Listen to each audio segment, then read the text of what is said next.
Cipher case पर अगर बात की जाए, साइफर केस के हवाले से हमने देखा कि खसूसी अदालत का भी क़याम किया गया, बाकायदा अडयाला जेल के अंदर भी इसकी समाअत हुई, अटक जेल में भी इसकी समाअत हुई।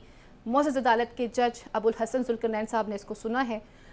अब आज जिस तरह से हाई कोर्ट ने इसके ऊपर एक फ़ैसला दिया है कि इसके ट्रायल को रोका जाए, पहले तो ये बताया जाए कि किस तरह से ये मुमकिन हुआ है कि आपने क्या ज़रूरी समझा था कि इसके ट्रायल को जेल में स्टार्ट किया जाए। देखिए, इसमें एक तो हुकूमत की जानिब से जो नोटिफिकेशन जारी हुए 2-3, वो भी उनके ऊपर भी एतराज़ात आए थे कोर्ट के अंदर। और उसके बाद अभी आपने शायद कल का एक, बल्कि हाँ, कल का एक आपने नोटिफिकेशन देखा होगा जो नैब की ट्रायल के हवाले से कोर्ट के अंदर।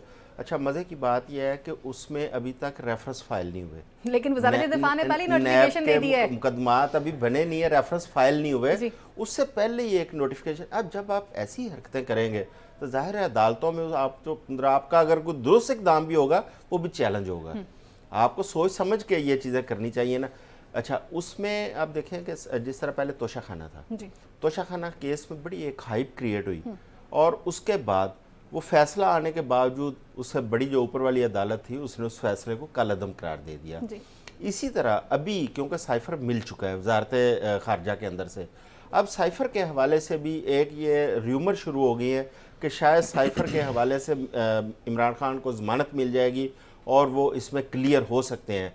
लेकिन ये भी एक बड़ी अजीब बात है, पाकिस्तान में माजी के अंदर भी बड़े मुकदमात बने हैं सियासतदानों के ऊपर, लेकिन वो होते थे एक दफ़ा मुकदमात बने, उसके बाद वो मुकदमात की तफ्तीश भुगत रहे हैं, मुकदमात के ट्रायल भुगत रहे हैं।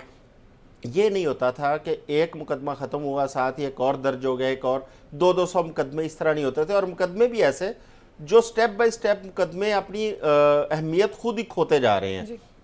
भाई आपने अगर कोई उन्होंने ऐसा गलत काम किया, आप इतना मजबूत चलान बनाएं कि उसको चैलेंज करते हुए भी वकला को पसीने आ जाएं, लेकिन आपके इतने कमज़ोर मुकदमा, इतने कमज़ोर चलान है कि आप कुछ बिगाड़ नहीं पा रहे, जिसकी वजह से आपको कहते हैं एक झूठ को छुपाने के लिए कई झूठ बोलने पड़ते हैं। आप वो काम ना करें। अगर आपके पास कोई मजबूत एविडेंस है तो आप उसके ऊपर मतलब अवाम के सामने भी ले आए और कोर्ट में भी ले जाए।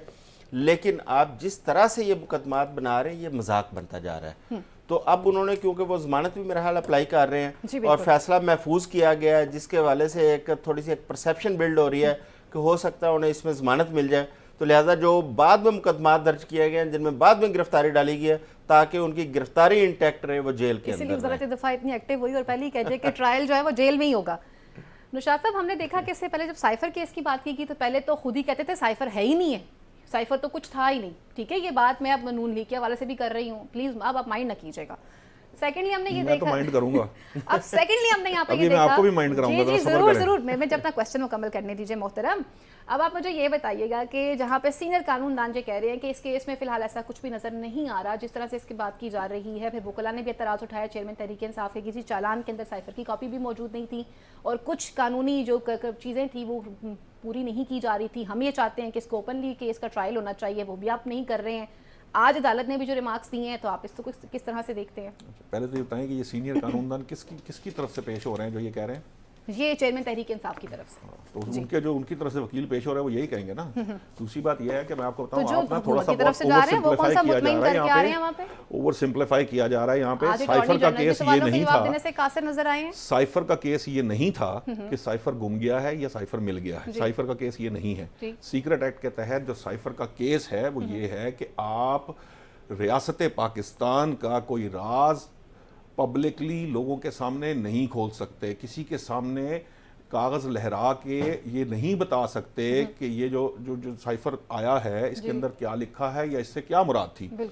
फिर जो ऑडियो सामने आई थी और उसके बाद जो उस केस के अंदर जो इंटेंसिटी है उसकी, वो आपकी नेशनल सिक्योरिटी से मुताल्लिक है, वो आपकी एक्सटर्नल सिक्योरिटी से मुताल्लिक है। आपको पता है, आपको मालूम है कि इस हरकत के बाद मैं कई हमारे दोस्त एम्बेसडर्स हैं, मेरे कुछ जो फॉरेन ऑफिस में लोग काम करते हैं, हमारे पुराने दोस्त हैं, मेरी उनसे भी बात हुई। आप यकीन कीजिए, इसके बाद इतनी सुबकी हुई है हमें इंटरनेशनली कि ये एक रूटीन का मामूल होता है कि एम्बेसडर्स जो होते हैं वो जो वहाँ का जो किसी मुल्क में एम्बेसडर होता है वो वहाँ की जो शराफिया है, वहाँ की जो एलीट है, वहाँ के जो हुक्काम हैं उनसे मुलाकातें भी करते हैं, पल्स भी लेते हैं और वो पल्स सेंड भी करते हैं। ये आज का निज़ाम नहीं है, ये हर जगह से होता है।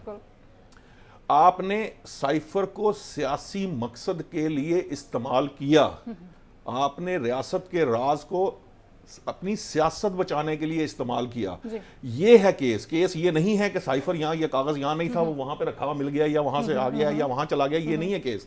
सो आप बहुत उसको लाइट बनाने की कोशिश कर रहे हैं कि साइफर का कोई केस नहीं है। साइफर एक बहुत सीरियस एलिगेशन है, वो साबित होता है नहीं होता, ये तो अदालतों का काम है, वो बेहतर जानते हैं, हम नहीं कह सकते। लेकिन ये केस इंतहाई प्रॉब्लमैटिक केस है खान साहब की हद तक। अब दूसरी बात, आपको याद है कि जो जेल में क्यों डाला गया था जिस वक्त ये समात शुरू हुई थी?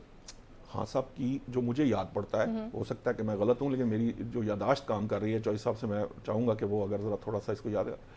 खान साहब की जो प्रॉब्लम आ रही थी, दो मेजर इशूज आ रहे थे। एक, जब खान साहब अदालतों में पेश होते थे तो उन्हें जुडिशल कॉम्प्लेक्स में पेश किया जाता था क्योंकि वहाँ पे बहुत ज़्यादा लोग आ जाते थे, और उसके बाद एक बहुत बड़ा मसला खान साहब की जान को खतरा था, जिसकी वजह से उन्हें अदालतों में नहीं लाया जाता था। कि एक उनकी जान का मामला है, दूसरा वहां पे लोगों के इकट्ठे होने के बाद जो एडमिनिस्ट्रेटिव प्रॉब्लम्स शुरू हो जाते थे, उसकी वजह से उन्हें वहां रखा। तो ये जो जेल का ट्रायल हो रहा था, मुझे जहां तक याद पड़ता है, ये इसलिए वहां जेल में शुरू किया गया था कि ये इस हैसल से बचा जा सके।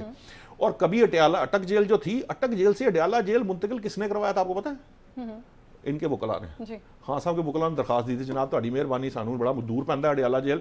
और मजे की बात यह है कि जब ये उन्होंने कहा कि अच्छा अडियाला जेल मुंतकिल कर, तो वो खान साहब कहते हैं नहीं मैं तो यहाँ आप कंफर्टेबल हो गया हूँ, आप क्या कर रहे हैं, आपको किसने कहा था कि मुझे अडियाला मुंतकिल करें? सो ये जो चीज़ें हैं, हो सकता है अदालत के सामने जवाब आएगा तो पता चल जाएगा, और उसका केस के ऊपर हम कोई, इसलिए मैं उस पर रिमार्क्स नहीं दे सकता कि जो भी मामला है अदालत उसका फैसला करेगी, लेकिन ये ओवर सिंप्लीफाई ना करें इस चीज़ को। और दूसरी बात यह है कि जेल के अंदर वो जो हालात थे, उन हालात के पेश नजर मद्देनजर उसकी समात वहां शुरू हुई थी। ठीक है, चलिए आपका पॉइंट हमारे पास आ चुका है।